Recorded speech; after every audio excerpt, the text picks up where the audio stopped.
Good morning, beautiful people. How are we today? How are all the little bellies and all the little minds and all the little spirits? I hope they're good. And if they're not right now, sure, fuck it. It's just right now. It'll pass. Did you know that actually?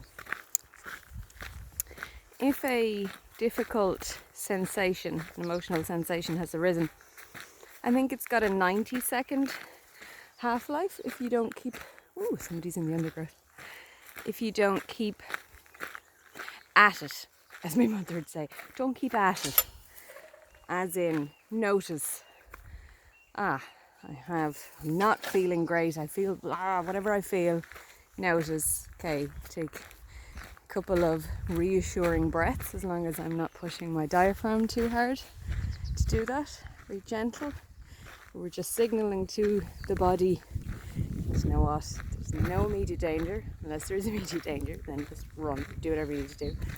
But if there isn't, and it's just an unpleasant feeling, you can signal to your nervous system to step down. Hand on the bell. 1,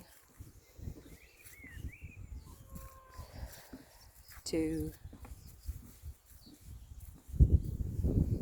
3. And there you go. And look it, if it didn't work, you tried. You were a couple of percentages closer to not feeling nasty than you were before you started. And it's a practice, and it does take time. I wonder will the swans come over to say hello to me? Sometimes they do. Blessed individual that I am. Oh, there go the knees. Now, can I dingly dangle, or am I going to get wet? Can I dingly dangle? I cannot fully dingly dangle now. I'm going to have to hold them up.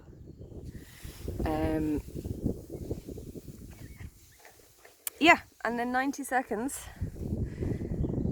So you could even time it and see. You could experiment with that and see, does it start to go down? And what I say by not going at it is, like, if there's a story accompanying it, and there usually is, because the two kind of feed on each other, the feeling and the story, I think that's a heron. I don't think you can see it. We're sitting on the... Is there another pier over there? Oh, I'm going to have to get the wellies on and go for an adventure. So the feeling and the story are interconnected. Sometimes one trips the other. Like sometimes it's the story that trips the feeling. So the story, because they're like threads, aren't they? A little hint of, what would be an example? Say a feeling that you have around how you're viewed or how you're valued by other people, or whether you do enough or you are enough or you're good enough. There's a popular one. We all love that one. So the feeling that comes with it is maybe some kind of burbling shame, discomfort of some kind. So you've noticed, right, this is what I'm thinking about and this is how I'm feeling. So I'm gonna just step back out of that, not roughly, nothing wrong with it, it's just normal human stuffins. It doesn't deserve to be hated any more than anything else. So you just take your step back, hand on the belly, couple of breaths. Well, actually do the breaths. Don't just hear me talking about the breaths and go, yeah, I know about breaths now. Yeah, should be able to be calmer now. Because I never did that early on. I never thought that because I understood it intellectually, I could do it. Of course I thought that. Everybody thinks that. We all do that. It's an ego thing. You can do birdie. Look at you. Oh, I'd love to be able to do that. Wouldn't that be class? Yeah, so, now, the other thing is, right, resistance. Resistance is futile. Resistance is a serious thing, okay? Resistance is what puts a clench in your belly. And no matter what is going on, that is the one thing that you definitely have control over when you take those couple of breaths. Resistance is, I'm feeling this feeling and I dislike this feeling. So there's the first arrow, which is being actually in discomfort and pain. Poor you, that's fucking shit. The second arrow is, I don't want this discomfort and pain, make it stop, I hate it, make it go away. So that's the one that you can actually do something with. That's the one you can say to yourself, look, in all God's honesty, this is what we have, and maybe I can just let this be. Like, I'm not inviting it to stay, but maybe I can just let this be. And just experiment. Okay, this is such a powerful one. Hand on the belly when you're doing the breaths. And see if you can say yes. It's hard, like a little bit. But in another way it isn't, because if you just treat it as an experiment, what's the worst that's going to happen? Like, what do you think? Do you think the feelings are going to come and stay forever?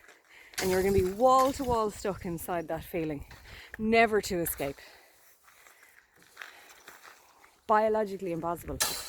Like I said, 90 seconds.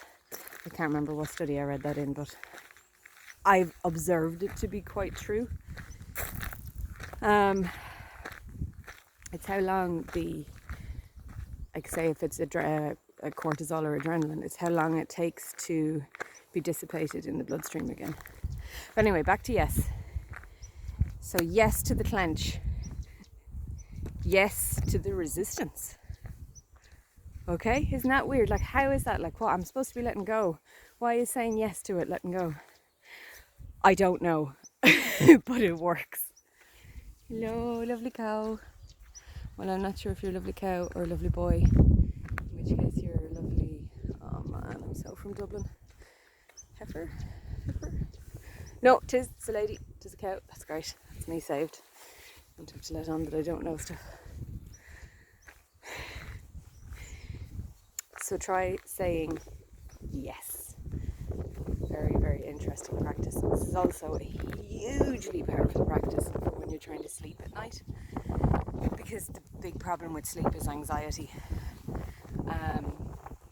Because sleep is like a sphincter. It's like you can't let go if your body detects danger.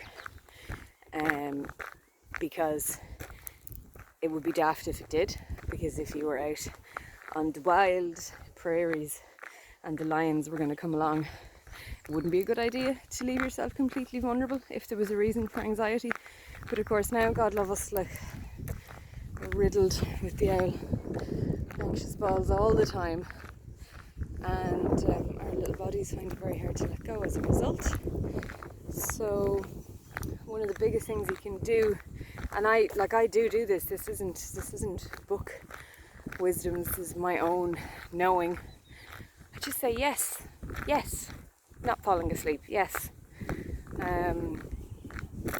And you know what, I'm just going to lie here in the dark, and this is rest, this is peace, this is comfortable, this is great. I don't have to go anywhere, I don't have to be anyone, I don't have to do anything, I can just be here and be peaceful, and that's enough.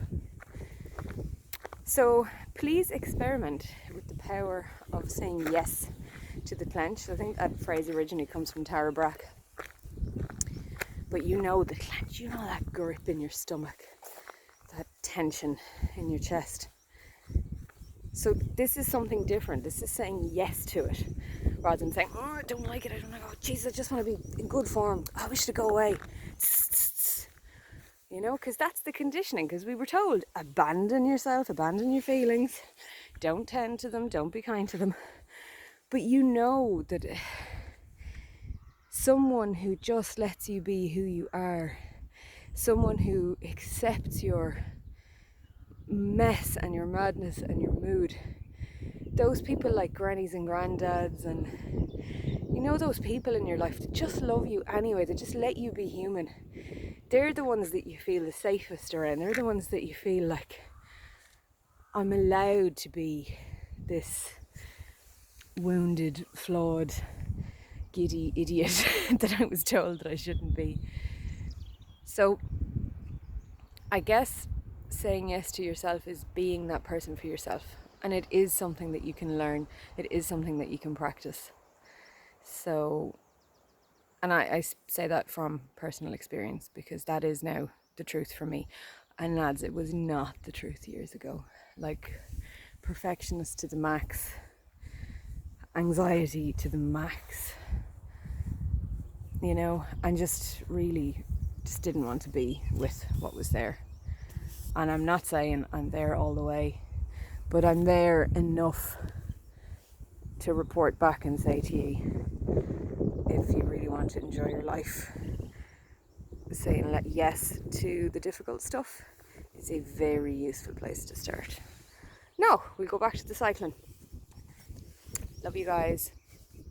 Thanks for coming with me. See you later. Bye.